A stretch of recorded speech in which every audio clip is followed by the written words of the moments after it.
Lao ସୁ କୁହନ୍ତି କି ମନ ସର୍ବଦା ଶାନ୍ତ ଅବସ୍ଥାରେ ହିଁ ଥାଏ।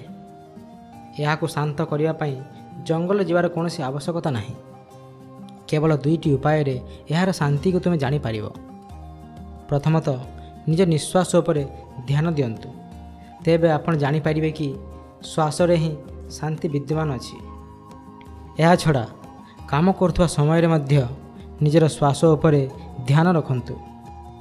ଆପଣ କହୁଥିବା, ଚାଲୁଥିବା ଅଥବା ଅନ୍ୟ କୌଣସି କାମ କରୁଥିବା ସମୟରେ ମଧ୍ୟ ନିଜ ଶ୍ୱାସ ଉପରେ ଧ୍ୟାନ ଦେଇ ସେହି ସମସ୍ତ କାମ କରିପାରିବେ। ଏଭଳି ଆପଣ ଯେବେ କରନ୍ତି, ଏଣେ ତେଣେ ବୁଲୁଥିବା ଆପଣଙ୍କ ମନ ଧୀରେ ଧୀରେ ଗୋଟିଏ ଜାଗାରେ ଥୟ ଧରି ରୁହେ। ଏହାଦ୍ୱାରା ସେ ଏକାଗ୍ର ଅର୍ଥାତ୍ ୱାନ୍ ପଏଣ୍ଟେଡ଼୍ ହେବାର ଆରମ୍ଭ କରେ।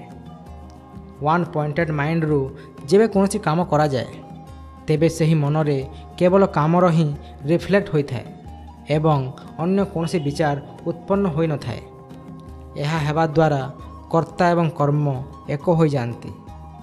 ଆତ୍ମଜ୍ଞାନ, ଆନନ୍ଦ ଅଥବା ପ୍ରେଜେଣ୍ଟ ମୁଭମେଣ୍ଟ ତାକୁ ଯେକୌଣସି କାମ ଦିଆଯାଏ ସହଜରେ ପ୍ରାପ୍ତ ହୋଇଥାଏ। ତେଣୁ